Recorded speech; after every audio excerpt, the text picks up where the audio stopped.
Riley's prize pupil. On the court, another teacher-pupil story unfolds. Patrick Ewing and Alonzo Mourning, whose rivalry was forged at Georgetown University. In game one, Ewing bested his protege. And Allen Houston provided firepower as the Knicks taught their former coach a lesson. But in game two, Mourning turned the tables with an emphatic statement.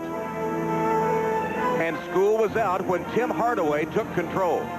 Now game three with the Knicks and Heat, teacher and pupil on even terms. Who will pass the test today?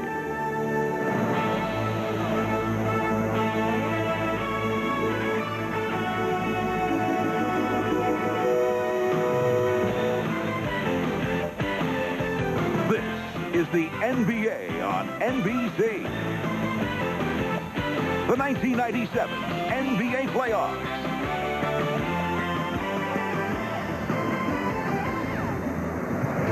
Today from New York City, game three in the Eastern Conference semifinal series between the Miami Heat and the New York Knicks. Not long ago, Miami coach Pat Riley arriving at Madison Square Garden, where he coached the Knicks for 4 years. It's a beautiful Mother's Day in the Big Apple, and what better place to bring Mom than the Garden? That is, if she likes intense physical basketball, as the Heat meet the Knicks in game three. Hello, everyone, and welcome to New York, and happy Mother's Day. Tom Hammond and Dan Issel ready for this game three. Series tied, 1 win apiece. Dan, thanks in a large measure to Miami's Tim Hardaway. Well, you remember Tim Hardaway in game number 5 of the Orlando series said, "Give me the basketball, I won't let us lose." He did the same thing in game 2 against the Knicks, carrying the offensive load for the Heat. A lot of attention, of course, in this series on the two centers, the former Georgetown pivot men, Alonzo Mourning and Patrick Ewing, and so far pretty much a standoff. It really is, Tom, and the key will be who can stay on the floor. In game number 1, Zoe got in foul trouble, Patrick played well, and the Knicks won the basketball game. Game 2, Patrick got in foul trouble, Zoe played well, and the Heat won. We'll see who can stay on the floor today. And perhaps surprisingly, Allen Houston has been the main firepower for New York. Allen Houston is starting to shoot the basketball the way the Knicks fans hoped he would when he came here as a free agent at the beginning of the season. We'll see if Fashawn Leonard, John Crotty can stop him today. That's right, and both teams hoping to get some others involved in the offense in this game three. From Madison Square Garden, Eastern Conference semifinals, Zoe will bring the Heat, but the Knicks feel right at home in their garden.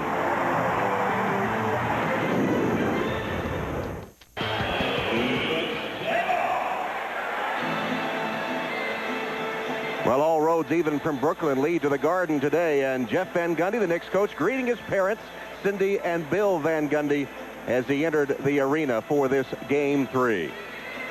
Let's check the starting lineups now for today's game for the visiting Miami Heat. In the backcourt, Tim Hardaway, big game two, 34 points. Fashawn Leonard, though, only 2 points in each of the first 2 games of this series.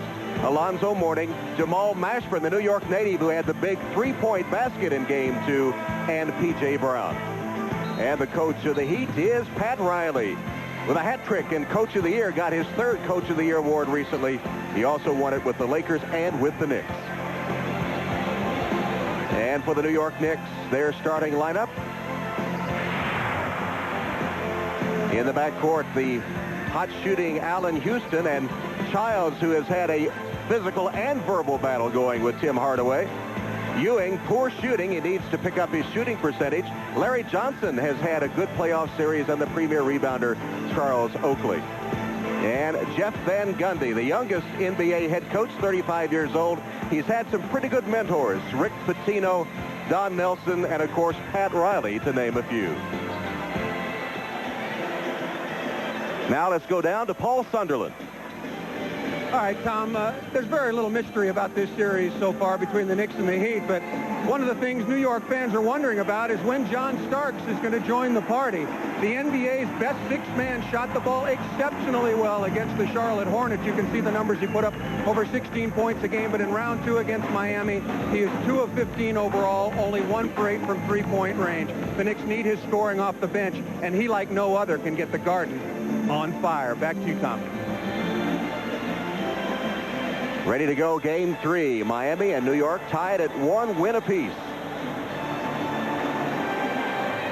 Well, Paul's exactly right. The Knicks have to get some offensive production from Starks, just like the Heat have to find a third scorer outside of Hardaway and Mourning to wrap up their offensive load. Heat with the first possession. Mashburn open for a moment, being guarded by Larry Johnson. Hardaway penetration, pass broken up and stolen by New York.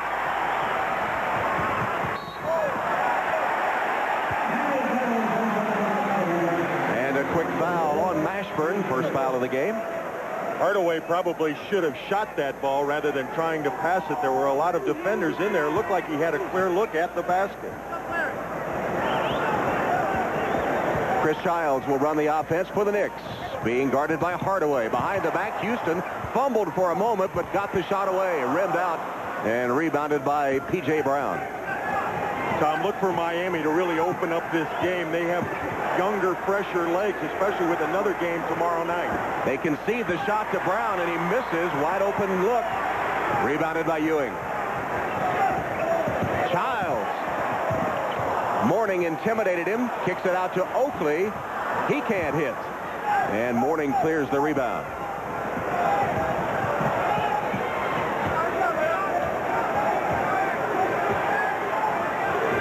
Mashburn spinning, cut off by Ewing. The dish, and a miss from point-blank range by Brown. Mourning's hurt. Sloppy play to open up by both teams. Mourning just now getting back down court. So's Larry Johnson. I think Mourning was hit across the bridge of the nose, and for a second or two wasn't quite sure where he was. I know the feeling. Johnson lost it. Neither team has yet been able to score.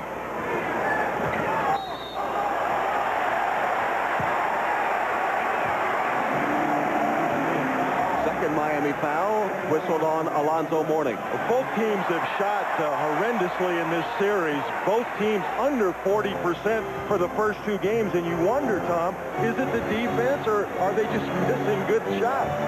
Well, we've seen P.J. Brown have a couple of good looks. He couldn't hit.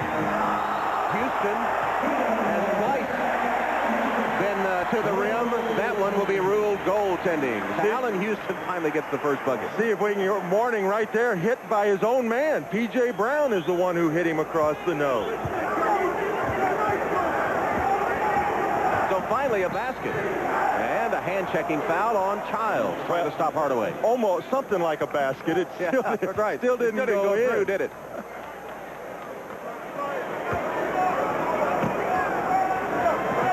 Just under 10 minutes left, opening period. During the regular season, Miami won a game here at the Garden. You see the matchups now, Ewing guarding P.J. Brown and Oakley guarding Mourning to try and stay out of foul trouble. Hardaway. Easy rebound for Larry Johnson.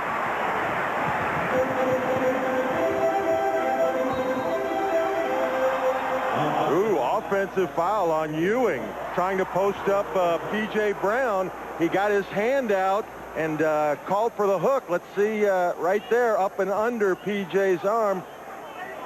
And the offensive foul on Ewing. So one on Mourning, one on Ewing, both coming on the offensive end. Miami has missed 3 shots and turned it over twice. Mashburn open 3. Similar to the shot he hit in game 2, which iced it for Miami. Mashburn has Miami's first bucket. And Pat Riley would like nothing more than to see Mashburn have a big game.